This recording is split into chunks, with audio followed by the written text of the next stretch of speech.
അമ്മ വരാവേ എൻ്റെ പൊന്നിനെങ്ങാൻ. പൊന്നു നീ രാവിലെ പോയിട്ട് വരട്ടെ. ചേച്ചി ബാത്റൂമിലൊക്കെ കൊണ്ടുപോകും കേട്ടാ. അങ്ങനെ ഞങ്ങൾ രാവിലെ രണ്ടാമത്തെ ചെക്കപ്പിന് പോവുമായിരുന്നു ആശുപത്രിയിൽ.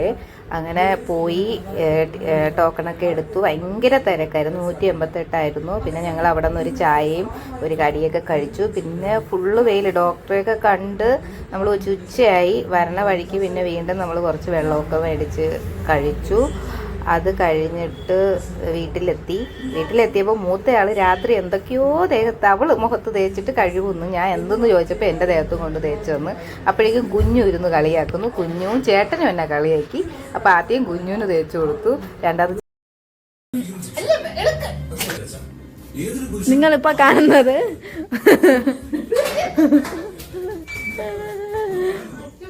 കൊണ്ടുകൊണ്ടു ശ്രദ്ധിക്കാതെ ഇതിൻ്റെ ഇടയിൽ കൂടി ഓടി അങ്ങ് പോയി. ഇതോ അവിടെ കാണുന്നുണ്ടോ. ഞങ്ങൾ ചേച്ചി ഇനി രാത്രി അവൻ എങ്ങനെ കിട്ടും, ഓടിയെ കിട്ടുമോ. ഞാനും കുഞ്ഞും കൂടി പയ്യെ പോയപ്പോൾ പാവം എന്നെ കൊണ്ടു ബാത്റൂമിലൊക്കെ അവിടെ നിന്ന് പോയിട്ട് ഞാനും പയ്യെ പോകുന്നു. കുഞ്ഞു മുന്നേ പോയി. പക്ഷെ അവ അവിടെ തന്നെ നിന്ന് തന്നു. പതുക്കെ ഞങ്ങൾ ഇവിടെ സത്യം പറഞ്ഞാൽ ഞങ്ങൾക്ക് ഇനി നൈറ്റ് അവനെ എവിടെയെന്നും പറഞ്ഞ് ഓടും. അങ്ങനെ പേടിച്ചെങ്കിലും നൈറ്റ് അവ ഓടിയില്ല. നമ്മളെ ഭാഗ്യം. പിന്നെ ചേട്ടന് നല്ല പേടിച്ചു പോയി. അയ്യോ പോയി കാണുമെന്ന് നമ്മൾ ശ്രദ്ധിച്ചില്ല കേട്ടാ. ചേട്ടനും കൂടി എന്നെ കളിയാക്കിക്കൊണ്ട് മുഖത്ത് തേച്ച് കൊടുക്കാൻ വേണ്ടി ഇരുന്നതാണ്. എന്നെ നല്ല പേടിയുണ്ട്. എൻ്റെ കയ്യിലൊക്കെ ഇതിരിക്കുന്നത് കൊണ്ട് ചേട്ടൻ ഓടിക്കളയുന്നതാണ്. ചേട്ടൻ്റെ ദേഹത്താവുമോ എന്ന് വിചാരിച്ചിട്ട്. അതൊരു രസം. പിന്നെ അവനെ ഞാൻ അകത്ത് പതുക്കെ എന്ന് വെച്ചാൽ തൊടലൊന്നുമില്ലല്ലോ. അകത്ത് കയറ്റിയിട്ട് തൊടലും ഇട്ടിട്ട് ചേട്ടൻ കൊണ്ടുപോയി. എല്ലായിടവും കൊണ്ടുപോയി. ഈ ട്രിപ്പിൽ തന്നെ ഞാൻ അവനെ ഇങ്ങനെ ഫ്രീ കൊച്ചൊന്നുകൂടി ഇങ്ങനെ അഴിച്ചു വിട്ടു. വേണമെങ്കിൽ അവൻ ഓടിപ്പോവായിരുന്നു. പോയില്ല.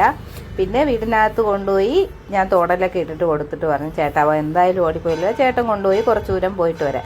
ഇങ്ങനെ പിടിച്ചുകൊണ്ട് പോയി തൊടലൊക്കെ ഇട്ട് കൊടുത്ത്. എൻ്റെ ഇങ്ങനെ എടുക്കാമെന്ന് വെച്ചാൽ എൻ്റെ ഫുള്ളി കരിയോയിലല്ലേ. പിന്നെ കാണുന്നതാണിത്. എന്നെ വന്നിട്ട് അവൻ പിന്നെ എൻ്റെ മുഖത്തോട്ട് നോക്കും. അവന് വീണ്ടും പുറത്ത് പോകണം.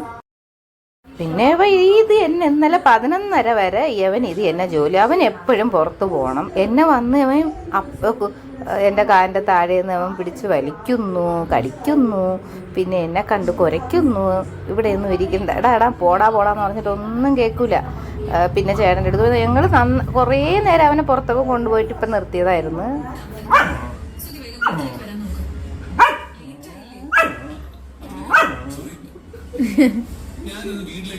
ഇതപ്പോൾ എൻ്റെ ശ്രീകുട്ടിയുടെ ഫോണിലാണ് ഞാൻ വിളിച്ചത്. രണ്ടാമത് എടുത്തതാണ് ആദ്യം ഒരു 11:30 ഇന്നലെ. ഇതാണ് സംഭവിച്ചത്. അത് കഴിഞ്ഞിട്ട് ഇന്നലെ ഫുള്ള് ഇത് തന്നെയായിരുന്നു അവൻ്റെ ജോലി. ഇത് മുമ്പേ എടുത്ത